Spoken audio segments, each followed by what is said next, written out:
vamos falar agora sobre os capítulos 16, 17 e 18 de Atos. E olha como terminou o capítulo 15 falando sobre a briga entre Paulo e Barnabé.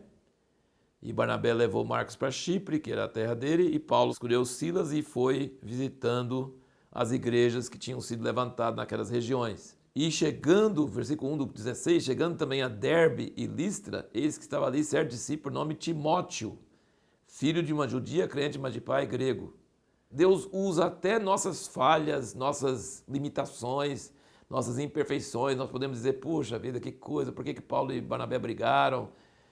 Depois você vai perceber que Paulo fala muito bem de Barnabé e, inclusive, Paulo fala bem de Marcos. Traga Marcos com você, que é muito útil no ministério. Então, não foi uma briga que eles ficaram de mal um do outro, amargurado, mas foi uma discordância sobre o que fazer no ministério. E você vê como Deus fez isso cooperar para o bem, porque foi por causa da falta de Marcos que Paulo achou Timóteo. O Timóteo foi de valor inestimável. Ele foi uma continuação do ministério de Paulo. Ele foi braço direito. Marcos também depois foi importante, escreveu o Evangelho de Marcos, mas para o ministério de Paulo, Timóteo foi muito mais importante do que Marcos.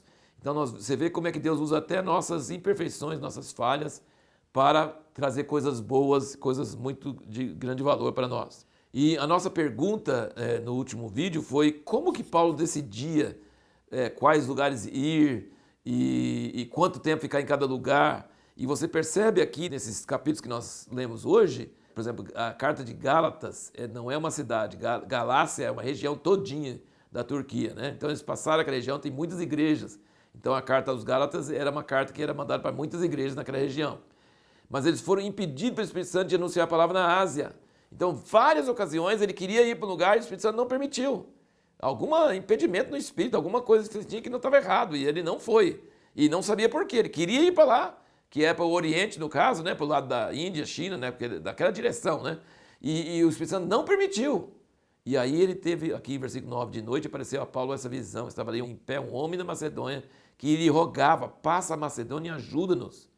E quando ele teve essa visão, procuramos, olha como Lucas é discreto, ele é o autor, mas ele nunca usou o procuramos até agora. Então o que você entende? Que Lucas estava em Troade. Aqui ele nem fala, agora eu, Lucas, que estou escrevendo. Não, ele fala, quando ele teve essa visão, procuramos logo partir para Macedônia, concluindo que Deus nos havia chamado para lhes anunciarmos o Evangelho.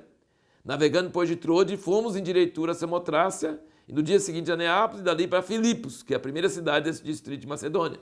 Então, Lucas é muito discreto, mas você pode olhar aqui no texto dele, quando ele fala, nessa segunda pessoa do plural, quando ele fala fomos, aí que ele está junto, tá? Então você percebe onde ele estava e onde ele não estava, né? E ele não fala o nome dele, não fala nada, mas ele estava junto com Paulo em certos trechos dessa história que ele estava falando. Então Deus, como é que Deus dirigia Paulo? Às vezes, por exemplo, você nota aqui que ele fala no capítulo 18, o versículo 9, de noite diz o Senhor em visão a Paulo, não temas, mas fala e não te cales, porque estou contigo e ninguém te acometerá para te fazer mal, pois tem muito povo nessa cidade. E ficou ali 1 ano e 6 meses ensinando entre eles a palavra de Deus. Então, assim, a resposta àquela pergunta, como é que Paulo sabia? Ele seguia a direção do Espírito. E o Espírito impedia de ir em alguma direção e falava para ir em outra direção. E às vezes falava para ficar mais tempo numa cidade, que aquela cidade era mais importante de ele ficar do que em outras cidades. Então, esse era o critério que Paulo usava. E veja bem, que coisa interessante, mudou a história do mundo. Porque se tivesse ido para a Ásia, seria outra história. Mas ele foi para a Europa. Ele foi para a Macedônia, Grécia. Então, isso mudou a história do mundo todo por causa dessa decisão. Então, Deus é o Senhor dos Exércitos, ele tem a estratégia, ele sabe por que ele faz as coisas, ele não deixou Paulo ir para um lado e orientou Paulo a ir para o outro lado, que é o lado da Europa. Aí, quando ele estava em Filipos, ele estava pregando o Evangelho, ele estava fazendo as coisas e tinha uma endemoniada seguindo após eles e gritando, esses são servos do Deus Altíssimo. E era verdade, mas fala a verdade, você não precisa de propaganda de demônio, né? Demônio falando propaganda de você é muito ruim, né? Só que, veja bem, como que Paulo não expulsou o demônio dele, e era dia após dia. Sabe que dia que ele expulsou o demônio? De raiva. Encheu o saco. Ele ficou com raiva. Olha aqui, versículo 18, 16. Fazia isso por muitos dias, mas Paulo perturbado, olha aqui. Paulo perturbado voltou-se e disse ao Espírito, eu te ordeno em nome de Jesus Cristo que saia dela. E na mesma hora saiu. Nenhum dos outros dias ele decidiu de fazer isso, mas aquele dia deu uma raiva nele e falou assim, sai dela agora. Pronto, saiu. Só que você acha que isso foi bom? Bom, foi bom para ela, né?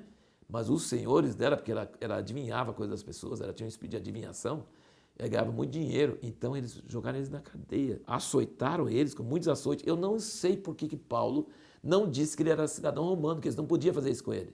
Porque lá na frente você vai perceber que ele usa isso. Aqui não, sabe? Mas acho que Deus sabe, porque ele foi jogado na prisão, ele e Silas, costas todas machucadas, daqueles açoites horríveis, pés presos na tronca, não podia mexer, era extremamente torturante, desconfortável aquilo. E eles não podiam dormir mesmo, né? Com as costas doendo, os pés presos. E o que eles fizeram? Cantaram. Eles cantaram porque era ordem de Deus? Não. Cantaram porque não dava para dormir e cantaram louvores a Deus. O poder do louvor. Tem um livro chamado Louvor que Liberta. É um livro antigo, nem sei se existe ainda disponível, mas é um louvor que liberta. Quando você louva a Deus em situação impossível, Deus faz milagres. Eles louvando a Deus, deu um terremoto, soltou todos os presos e Paulo não deixou ninguém embora. Paulo, onde ele estava, Paulo mandava, sabe? É uma coisa impressionante. Onde ele estava, ele mandava. Ele era preso, mas ele mandava. E todos os presos ficaram lá. Abriu as portas, mas todos os presos ficaram lá. Se os presos tivessem escapado, o carcereiro ia ser morto. Ele pegou a espada e ia se matar, porque ele acordou de noite, o terremoto, todas as portas abertas, todo mundo fugiu, eu vou ser morto. E ele gritou, não, faz isso não. Nós estamos todo mundo aqui, fica tranquilo. O carcereiro pegou eles, lavou as feridas deles, ouviu a palavra de noite, no meio da noite, talvez 2 horas, 3 horas, 4 horas da manhã, e aí foi batizado, ele e a sua família inteira. A igreja em Filipos começa com esse carcereiro, sua família e as outras pessoas que Paulo tinha evangelizado, por causa dele ficar com raiva de um demônio, expulsar o demônio e apanhar pra caramba. Olha, Paulo foi apedrejado, foi açoitado.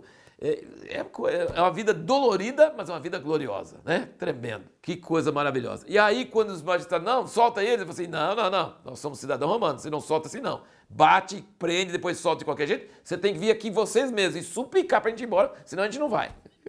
E aí eles foram, eu não sei porque Paulo não usou esse argumento antes, Deus não dirigiu, né? E salvou o carcereiro na sua casa e começou a igreja em Filipos, e aí ele vai embora, e aí tem a história de Tessalônica e de Bereia, né? Em Bereia eles ouviram a palavra, mas sempre você vai notar que Paulo vai primeiro na sinagoga, porque na sinagoga os judeus conhecem o Velho Testamento, então tem um ponto de ligação mais importante, mais fácil com o Evangelho.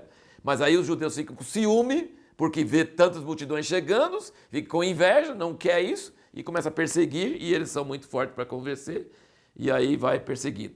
E Paulo sempre é o cara que tem que fugir, né? Quem tem que fugir é Paulo, rapidinho, porque é Paulo que eles querem matar. E aí ele chega em Atenas, e olha, a pregação de Paulo em Atenas, esse resumo que Lucas faz aqui, é uma coisa tremenda, porque ele não prega do jeito que ele prega nos outros lugares. Por quê? Porque não adianta citar a Escritura, porque ele não sabia a Escritura. Então, o que Paulo prega? Ele fala, eu vim um altar ao Deus desconhecido. Esse que vocês adoram sem conhecer, eu vou anunciar para vocês. Depois ele cita uma poesia de um poeta deles. Sabe? Paulo conhecia grego, conhecia hebraico, ele tinha sido estudado. Então, ele não prega para eles usando as escrituras, porque eles não conhecem as escrituras. Ele prega para eles usando um altar que eles tinham e um poeta deles. E dá um resumão assim, grosso, falando que Adão foi criado e depois tem todas as nações da terra e dá um resumo da Bíblia inteira, rapidinho, usando um ponto de contato que eles tinham. É uma obra de arte. Só que realmente aqui em Atenas, talvez tenha uma igreja, tem poucas pessoas que se converteram, mas no capítulo 18 ele vai para Corinto e em Corinto ele fica muito tempo. E em Corinto ele encontra Priscila e Áquila, que são fazedores de tenda, igual Paulo também sabia fazer tenda. E enquanto os companheiros da equipe dele não chegavam, e ele não tinha tanta liberdade de ministrar, ele ficou fazendo tenda, trabalhando. Paulo trabalhava, se mantia quando não tinha que ficar no ministério. Quando os companheiros chegaram, aí ele começou a se dedicar só à palavra e à pregação. E Deus converteu muita gente em Corinto. É uma coisa tremenda, maravilhosa. E esses ajudantes, Priscila e Áquila, ajudaram muito Paulo.